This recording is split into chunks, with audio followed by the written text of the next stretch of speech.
Hello, എല്ലാവർക്കും നമസ്കാരം. നമ്മൾ ഇന്ന് നോക്കാൻ പോകുന്നത് മാർച്ച് 12-ലെ ഏറ്റവും പ്രധാനപ്പെട്ട കറണ്ട് അഫയേഴ്സാണ്. പരീക്ഷയ്ക്ക് ഉറപ്പായും വരാൻ സാധ്യതയുള്ള കുറച്ച് കാര്യങ്ങളുണ്ട്. അപ്പോൾ എല്ലാവരും ശ്രദ്ധിച്ചു കേൾക്കണം കേട്ടോ. മാർച്ച് 12 ഈ ഒരൊറ്റ ദിവസം കൊണ്ട് പരീക്ഷയ്ക്ക് മാർക്ക് നേടാമെന്ന് പറഞ്ഞാൽ നിങ്ങൾ വിശ്വസിക്കുമോ? വെറുതെ പറയുന്നതല്ല. എന്താണ് ഈ ദിവസത്തിന് ഇത്ര വലിയ പ്രത്യേകത, അല്ലേ? നമുക്ക് വിശദമായിട്ട് തന്നെ നോക്കാം. അപ്പം നമുക്ക് തുടങ്ങാം. ആദ്യം തന്നെ നമുക്ക് ചരിത്രത്തിലേക്കൊന്ന് പോകാം. കാരണം ഇന്ത്യയുടെ സ്വാതന്ത്ര്യ സമര ചരിത്രത്തിലെ വളരെ നിർണായകമായൊരു അധ്യായം തുടങ്ങുന്നത് ഈ ദിവസമാണ്. മാർച്ച് 12 കേൾക്കുമ്പോഴേ നിങ്ങളുടെ മനസ്സിലേക്ക് രണ്ട് കാര്യങ്ങൾ വരണം. ഒന്ന്, നമ്മുടെ ഗാന്ധിജിയുടെ ഡൻഡി മാർച്ച്. ഓർക്കുന്നില്ലേ? 1930 ഉപ്പ് സത്യാഗ്രഹം തുടങ്ങിയ ആ ദിവസം. ഇതിപ്പോ എത്രാമത്തെ വാർഷികമാണെന്ന് ചോദിക്കാം. മറക്കരുത്, 96ാമത്തെ. രണ്ടാമത്തേതെന്താ? അത് ആരോഗ്യവുമായി ബന്ധപ്പെട്ടതാണ്. ലോക വൃക്ക ദിനം. എല്ലാ കൊല്ലവും മാർച്ചിലെ രണ്ടാമത്തെ വ്യാഴാഴ്ചയാണ് ഇത് വരുന്നത്. 2026 അത് കറക്റ്റായിട്ട് മാർച്ച് 12 വന്നു. അപ്പൊ കണ്ടോ, ചരിത്രവും ആരോഗ്യവും ഒരൊറ്റ ദിവസം കൊണ്ട് നമ്മൾ പഠിച്ചു. ശരി, ഇനി നമ്മൾ വരുന്നത് ഇന്നത്തെ ഏറ്റവും പ്രധാനപ്പെട്ട ഒരു ടോപ്പിക്കിലേക്കാണ്. ഇത് നിങ്ങളുടെ ചോദ്യപേപ്പറിൽ കാണാൻ 99% ചാൻസ് ഉണ്ട്. അത്രയ്ക്ക് ഇമ്പോർട്ടൻ്റ് ആണ്. ഒരു സുപ്രീം കോടതി വിധിയെക്കുറിച്ചാണ് നമ്മൾ സംസാരിക്കാൻ പോകുന്നത്. വളരെയധികം ശ്രദ്ധിച്ചു കേൾക്കണം. നമ്മുടെ ഇന്ത്യൻ നിയമചരിത്രത്തിൽ തന്നെ ആദ്യമായിട്ട് സുപ്രീം കോടതി നിഷ്ക്രിയ ദയാവധം, അതായത് പാസീവ് യൂഥനേഷ്യ, അതിന് അനുമതി കൊടുത്തിരിക്കുകയാണ്. ഇത് വലിയൊരു സംഭവമാണ്. നമ്മുടെ രാജ്യത്ത് ജീവിക്കാനുള്ള അവകാശത്തെയും മരിക്കാനുള്ള അവകാശത്തെയും കുറിച്ചുള്ള വലിയ ചർച്ചകൾക്ക് ഇത് വഴിവെക്കും. അപ്പോൾ എന്താണ് ഈ പാസീവ് യൂത്തനേഷ്യ? ഈ പേര് കേട്ട് പേടിക്കൊന്നും വേണ്ട. സംഗതി സിമ്പിളാണ്.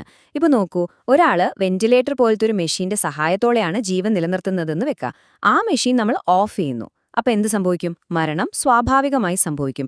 നമ്മളായിട്ടൊരു ഇഞ്ചക്ഷൻ കൊടുത്ത് കൊല്ലുകയല്ല, മറിച്ച് കൃത്രിമമായി ജീവൻ നീട്ടിക്കൊണ്ടുപോകുന്നത് നിർത്തുന്നു. അത്രയുള്ളൂ സംഭവം. ഇവിടെയാണ് പരീക്ഷയ്ക്ക് ചോദ്യം വരാൻ ഏറ്റവും കൂടുതൽ സാധ്യതയുള്ള ഒരു ഏരിയ. പാസീവും ആക്റ്റീവും തമ്മിലുള്ള വ്യത്യാസം എന്താണ്? ഇത് നിർബന്ധമായും അറിഞ്ഞിരിക്കണം. പാസീവ് യൂത്തനേഷ്യ എന്ന് പറഞ്ഞാൽ നമ്മൾ ചികിത്സ പിൻവലിക്കുന്നു, അല്ലേ? എന്നാൽ ആക്റ്റീവ് യൂത്തനേഷ്യ അതല്ല. അവിടെ മാരകമായൊരു മരുന്ന് കുത്തിവെച്ച് ഒരാളെ കൊല്ലുകയാണ് ചെയ്യുന്നത്. അപ്പോ ഇന്ത്യയിലിപ്പോൾ നിയമപരമായ അനുവാദമുള്ളത് ഏതിനാണ്? പാസീവ് യൂത്തനേഷ്യയ്ക്ക് മാത്രം. ആക്റ്റീവ് യൂത്തനേഷ്യ ഇപ്പോഴും കൊലപാതകമാണ്. ഈ വ്യത്യാസം മനസ്സിലങ്ങ് ഉറപ്പിച്ചോളൂ. ഈ ഒരു ചരിത്രപരമായ വിധിക്ക് കാരണമായ കേസിന്റെ പേര് എന്തായാലും ഓർത്തുവെക്കണം. എന്താണ് പേര്? ഹരീഷ് ഭാൻ കേസ്. 13 വർഷത്തോളം അബോധാവസ്ഥയിൽ കഴിഞ്ഞ ഒരാളുടെ കേസിലാണ് ഈ വിധി വരുന്നത്. അതുകൊണ്ട് ഈ പേരിന് വലിയ പ്രാധാന്യമുണ്ട്. ഓക്കെ, അപ്പോ സുപ്രീം കോടതിയുടെ കാര്യം നമ്മൾ സെറ്റാക്കി. ഇനി നമുക്ക് രാജ്യത്തെ മറ്റു ചില പ്രധാനപ്പെട്ട കാര്യങ്ങളിലേക്ക് ഒരു ഓട്ടപ്രദക്ഷിണം നടത്തിയാലോ? കുറച്ചു വലിയ ബഡ്ജറ്റും പാലവുമൊക്കെ വരുന്നുണ്ട്. ആദ്യം തന്നെ ജൽ ജീവൻ മിഷൻ. ഇത് കേട്ടിട്ടുണ്ടാവുമല്ലോ. രാജ്യത്തെ എല്ലാ വീടുകളിലും പൈപ്പ് വെള്ളം എത്തിക്കാനുള്ള ഈ സൂപ്പർ പദ്ധതി 2028 വരെ നീട്ടിയിട്ടുണ്ട്. ഇനി ഇതിന് അനുവദിച്ച തുക കേട്ടാൽ നമ്മളൊന്ന് ഞെട്ടും. 8.69 ലക്ഷം കോടി രൂപ. ഒന്ന് ആലോചിച്ചു നോക്കിക്കേ. പരീക്ഷയ്ക്ക് ഈ പദ്ധതിയുടെ പേരും വർഷവും വളരെ പ്രധാനപ്പെട്ടതാണ്. അടുത്തത് ഒരു പാലത്തിന്റെ കാര്യമാണ്. കൊൽക്കത്തയിലെ ശ്യാമപ്രസാദ് മുഖർജി പോർട്ടിലുള്ള ബാസ്ക്യൂൾ ബ്രിഡ്ജ്. ഈ ബാസ്ക്യൂൾ ബ്രിഡ്ജ് എന്ന് പറഞ്ഞാൽ എന്താണെന്നറിയോ? നമ്മൾ പഴയ സിനിമയിലൊക്കെ കോട്ടയുടെ വാതിലിങ്ങനെ മുകളിലേക്ക് പൊങ്ങുന്നത് കണ്ടിട്ടില്ലേ, ഒരു കയറ് വലിക്കുമ്പോൾ? അതുപോലെ തന്നെ കപ്പലുകൾക്ക് പോവാൻ വേണ്ടി നടുക്കുവെച്ച് രണ്ടായിട്ട് പിളർന്ന് മുകളിലേക്ക് ഉയർത്താൻ പറ്റുന്ന പാലമാണിത്. ഇതിന്റെ നവീകരണത്തിനായി 117.54 കോടി രൂപയാണ് കൊടുത്തിരിക്കുന്നത്. സ്ഥലം മറക്കണ്ട, കൊൽക്കത്ത. ഇനി നേരെ നമ്മുടെ സ്വന്തം കേരളത്തിലേക്ക്. കേരള PSC എഴുതുന്നവർക്ക് ഈ ഭാഗം വളരെ പ്രധാനപ്പെട്ടതാണ്. ഒരു ചോദ്യം ഉറപ്പിച്ചോ? നീതി ആയോഗിന്റെ പുതിയ സാമ്പത്തിക ഭദ്രത സൂചിക വന്നിട്ടുണ്ട്. ഇതിൽ നമ്പർ 1 ആരാണെന്നറിയാമോ? ഒഡീഷയാണ്. അപ്പം നമ്മുടെ കേരളം എവിടെ നിൽക്കുന്നു? നമ്മൾ കുറച്ചും കൂടി മെച്ചപ്പെടാനുണ്ട്. നമ്മൾ 15ാം സ്ഥാനത്താണ്. ഈ 2 റാങ്കും ഓർത്തുവെക്കണം. 1ാം സ്ഥാനം ഒഡീഷ, കേരളം 15. പക്ഷേ റാങ്കിൽ പിന്നിലാണെങ്കിലും വിഷമിക്കേണ്ട. ഇതേ റിപ്പോർട്ടിൽ കേരളത്തിന് അഭിമാനിക്കാനുള്ളൊരു കാര്യമുണ്ട്. കഴിഞ്ഞ 5 വർഷം കൊണ്ട് കേരളത്തിലെ പ്രതിശീർഷ വരുമാനം, അതായത് ഒരാളുടെ ശരാശരി വരുമാനം 47% കൂടി. ഇത് നല്ലൊരു കാര്യമാണല്ലേ? സാമ്പത്തികമായി നമ്മൾ വളരുന്നു എന്നതിന്റെ തെളിവാണ്. ഇനി കേരളത്തിൽ നിന്നുള്ള 2 വൺ-വേർഡ് ചോദ്യങ്ങൾ. ഒന്ന്, ഈ വർഷത്തെ തകഴി സാഹിത്യ പുരസ്കാരം കിട്ടിയത് ആർക്കാണ്? ഉത്തരം സേതു. പുരസ്കാരങ്ങളൊക്കെ PSCക്ക് ഭയങ്കര ഇഷ്ടമാണ്. 2, ഒരു പ്രധാന വ്യക്തിയുടെ വിയോഗം.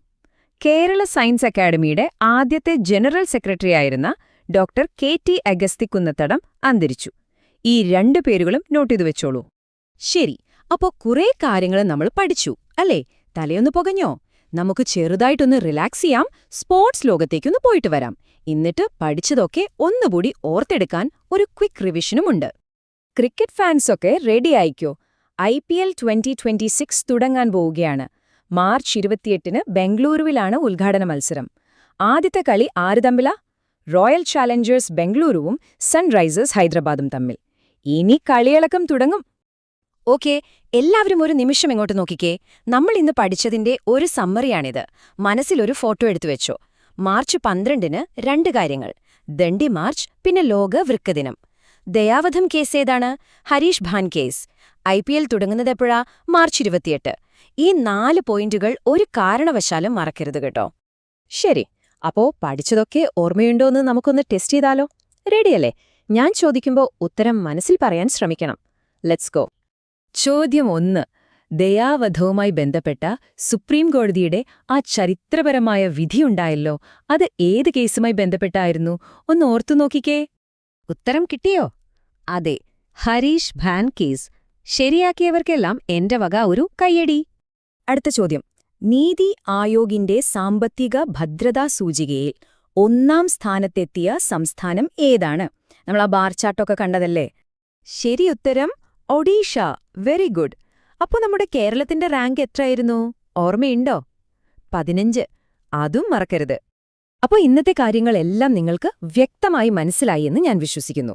ഇതുപോലെ എല്ലാ ദിവസവും ഏറ്റവും പ്രധാനപ്പെട്ട കറന്റ് അഫയേഴ്സ് ഇങ്ങനെ സിമ്പിളായി പഠിക്കാൻ ഞങ്ങളെ ഫോളോ ചെയ്യാൻ മറക്കരുത്. നിങ്ങളുടെ വിജയത്തിലേക്കുള്ള യാത്രയിൽ ഞങ്ങളും കൂടെയുണ്ടാവും. അപ്പോൾ അടുത്ത വിശകലനത്തിൽ കാണാം. നന്നായി പഠിക്കുക. All the best.